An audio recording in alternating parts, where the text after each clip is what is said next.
Hello, welcome back to my reviews of Series 11. So this week we had the Witchfinders, which I quite enjoyed. Kerblam is still my favorite of the season so far.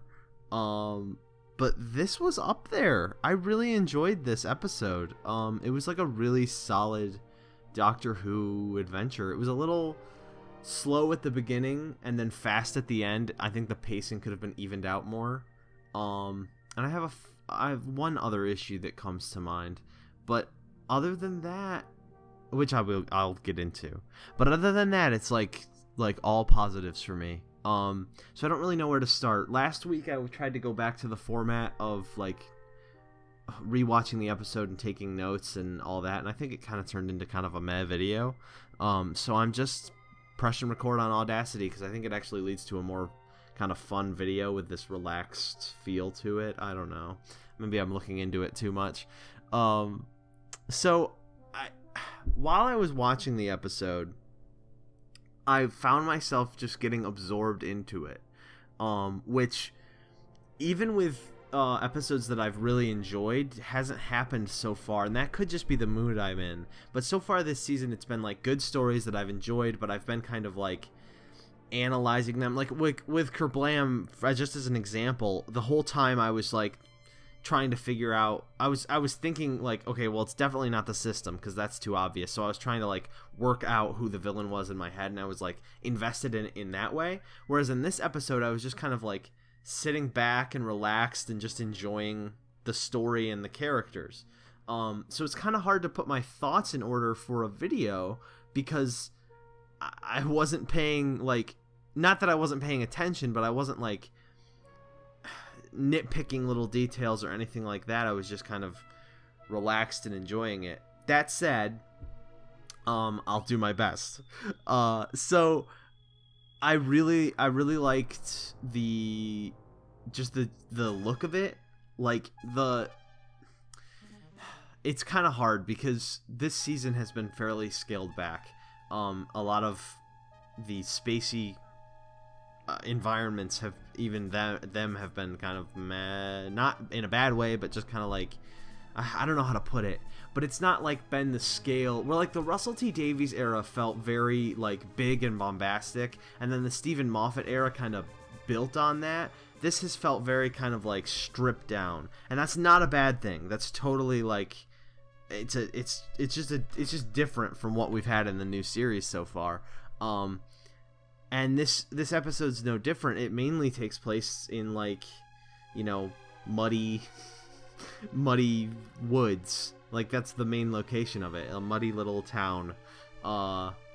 And it's amazing the quality of like the look that you can get with such a bare bones location. Like the color contrast was very like puts you in the time because it's so like muddy and gross, and that, you know, interprets because mud is like the villain of the episode.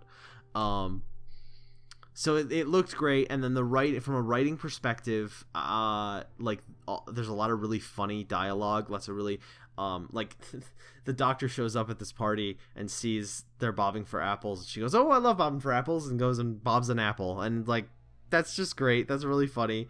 And then there's like the scene with I'm getting a little ahead of myself, but whatever. The scene where she's tied up and she has like a conversation with King James I is so well acted, but also so well written. Like that's some of the best writing we've had for the 13th Doctor. She talks herself out of getting tried as a witch, and it's just so good. Because when you say, I think everyone heard that there was going to be a witch trial episode this season. We're like, oh well, the Doctor's a woman, she's going to get tried as a witch. She literally has a magic wand. I mean, and they even called to that in the episode. And they handled that so well. The scene where the paranoia is growing around the Doctor, and it even infects the granddaughter from the story, and she even says, well, it was weird when she said the Doctor, like she got scared, and that's really how it happened in history with the witch trials. I mean, that was such a well-written scene. You could feel the paranoia, and as a viewer, I found myself getting really like nervous and like, how's she gonna get out of this? And then they pay that off with the scene where she's tied up, and that scene is great in a different way because you're like, yes, doctor, you're talking him into realizing that you're good, you're here to help.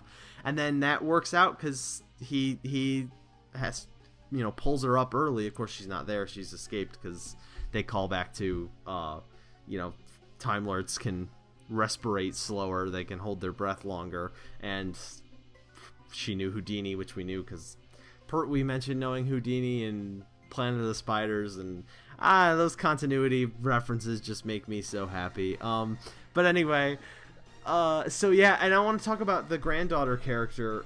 She's such a good actress. Like, there was so much depth to her performance, and really, I think there was depth to the writing, but she pulled she squeezed every drop of juice out of that character. And you really felt for her, and her arc in the episode is just fantastic.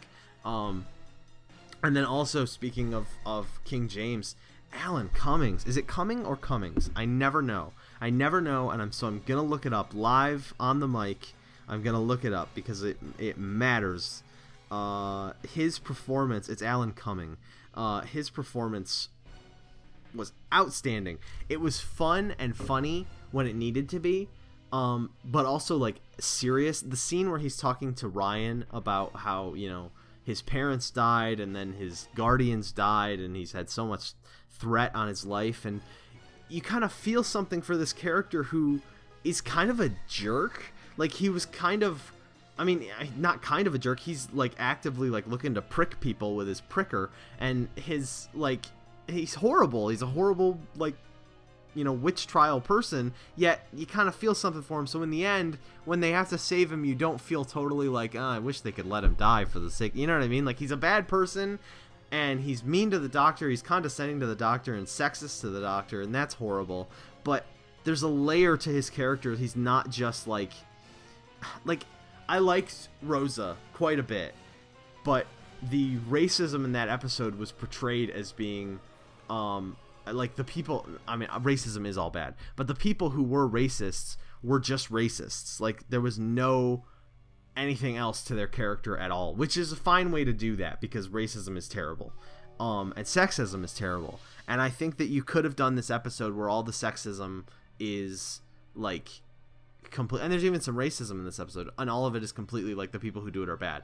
And they do that to an extent, but King James specifically is given more depth, which I think is a smart way to go about it. And Alan Cumming nails the performance. He's fun, but also horrible, but also you feel a little something for him. And I think they ended it really well, where he sees the TARDIS disappear and it's just like, where did they go? And that's just classic, Doctor Who meeting a historical figure. They do that with Charles Dickens and so many other historical figures. What else is there to talk about? The companions. This is not like Kerblam, where the companions have a ton of stuff to do and are really invested. This is more of, but there is the scene where they follow the mud zombies, which we need to talk about the mud zombies too. But there is that scene, and that's kind of nice. And Graham in the big hat and the Witchfinder hat was so funny. And then at the end, he gives it to the doctor and is like, "You're the real head of this team." And she says what he said earlier, where it's kind of an even load. That was nice, kind of respecting that this team is a team. There is the doctor at the head of it, but they all contribute. But in the actual story, I think the companions maybe could have contributed more, but at the same time, they get a lot to do, and they get a lot of really good, Yaz gets a moment where we learn that she was bullied, and that was really, moving, and I think it's important to know that, and it added to her character, so there is stuff for them to do, I guess. It just didn't hit me as much, because the stuff with the doctor is so good, the stuff where she's getting... They're trying to imply that she's a witch, and that scene builds and builds, and then when she's tied up and she's talking her way out of it, and that whole speech to King James is so good. So the stuff with the doctor is so good. I guess I kind of forgot how good the stuff with the companions is, because Graham's funny in this, and Ryan is good in this, and Yaz is good in this, so all that's great. Mud zombies, how scary. Very good, very eerie, very body horror, kind of creepy, these muddy zombies. That was great. And the actual explanation for them is a little iffy. They're prisoners in a hill, and the tree is the lock, and the doctor fixes it, and that was a little but not terrible. It's just good. It's I'm glad that this episode wasn't a pure historical, which I thought I'm glad Rosa wasn't too, but I thought for Demons of the Punjab, that one really could have been a pure historical. This one, I think that the villains added to the piece and made it kind of feel like a classic Who story in a way, and also like a Russell T Davies era historical. So I liked them. I thought that the design was good, and I thought that they were creepy in the way that they moved and performed and stuff.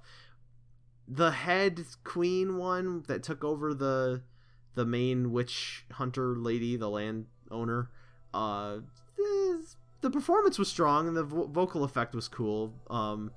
But the actual like motivation was a little, I don't know. We want to take over the world. Why? We just do. We will, fill everyone with mud, I guess. I don't know. Not terrible. I'm not harshing on it. I'm not being negative. I'm just saying, like, it wasn't the strongest element of the story. The strong stuff of the story is, like, the character work and the dealing with the witch hunting stuff and all that kind of stuff. And there's this extra layer of alien villainy that is different from what I've seen before. The only thing it reminded me of was a Big Finish I just listened to, the first story of the third Doctor adventures called Prisoners of the Lake, and that's the only comparison I could make. So it was a very like unique idea, a very strong idea to have these like this warrior prisoners, and they also are mud zombies, and those two things don't totally gel in my head, but it worked enough. And you've got the threat of the king one is going to take over King James, and the design of that thing with its creepy face, and it's like a big mud tendril, and that was great. And the way that they solve it is clever enough to invest me. So like the doctor says, the wood from this thing is the key that keeps them locked, so the smoke is poison. Great. Like that makes sense in the universe you've created in this episode. So it works for me. I haven't really talked about the lady who is like heading these witch trials before she got possessed. So before she got possessed, I thought the performance was a little either at times over the top and at times too underplayed, so that it felt like there wasn't anything there. Like I never felt like I knew her character, which I think is an important part of the story, is like knowing her character. But there's enough explanation there when she talks about chopping down the tree and going to the grandmother to get it to her, what she thinks is the mark of Satan fixed and all that stuff. It was explained well enough that I got it. I think on a second watch I'll really enjoy it because I'll know everything that has happened and will happen. I mean, it's just like good historical sci-fi Doctor Who. Like it's difficult for me because I really think that the videos have turned out better when I don't do notes, and I don't know why that is, because it seems like notes would make it clear, because I feel like I'm forgetting stuff. I feel like I'm not hitting every mark, but for whatever reason I think the videos where I take notes just aren't as interesting. That's kind of a tangent, but I guess I'm just saying, if I forgot anything, let me know in the comments if there's anything that you really liked about this episode, and I can be like, yeah, that's great. But as it stands, this is just like a really solid Doctor Who episode. I mean, I think that this and Kerblam are like up there for me. I liked Rosa more as a historical, and I think that I like modern Doctor Who better in like the second halves of seasons. Like when I go back and look at Doctor Who seasons, it seems like the second half always has either stronger episodes or episodes I personally like more. That's not always the case, and I love the episodes from the first half of seasons too. I just think it's interesting that like seasons tend to start with jumping on episodes, which are good, but they're meant for people who aren't like already invested.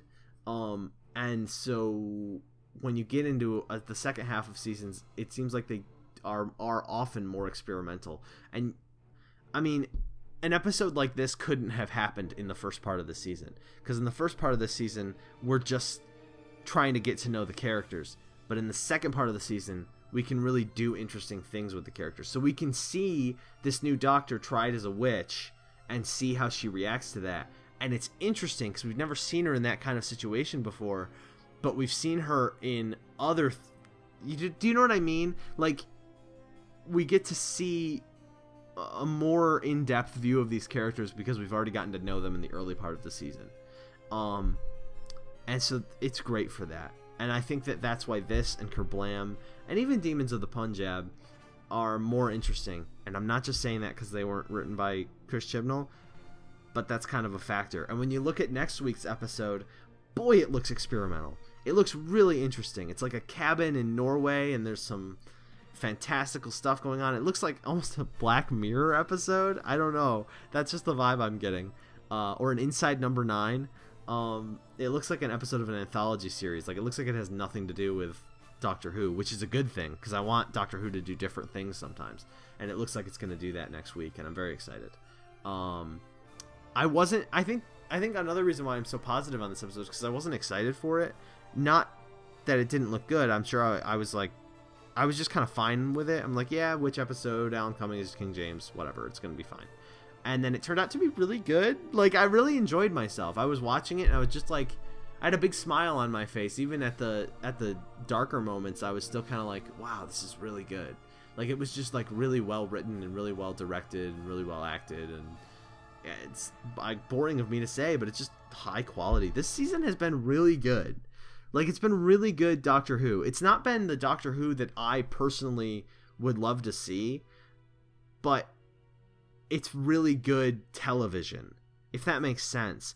And I'm not saying that I don't like it. I'm saying that, like, if I was making Doctor Who, I wouldn't make it like this, but this Doctor Who is very good, and I'm enjoying it. So I guess that's all there is to say. I always say at the end of these videos that I have a Twitter and a podcast, and so I'm going to keep that up. So there they are. They're on screen if you want to check them out. Thank you very much for watching. I really appreciate, all the people that watch. For all the people that do watch, not a lot of people watch, and that's totally fine by me, because I'm really just doing these as an outlet for me to talk about Doctor Who, because I don't have much of an outlet for that. So I appreciate anyone that watches, because I'm making them just for me. If you want to watch these videos that I make basically for me, I appreciate that. So thank you very much for watching. If you want to check out my other reviews, go for it. They're not great. I mean, none of these videos are great, but they're fun for me. That's why I make them. Anyway, I'm rambling again, so goodbye.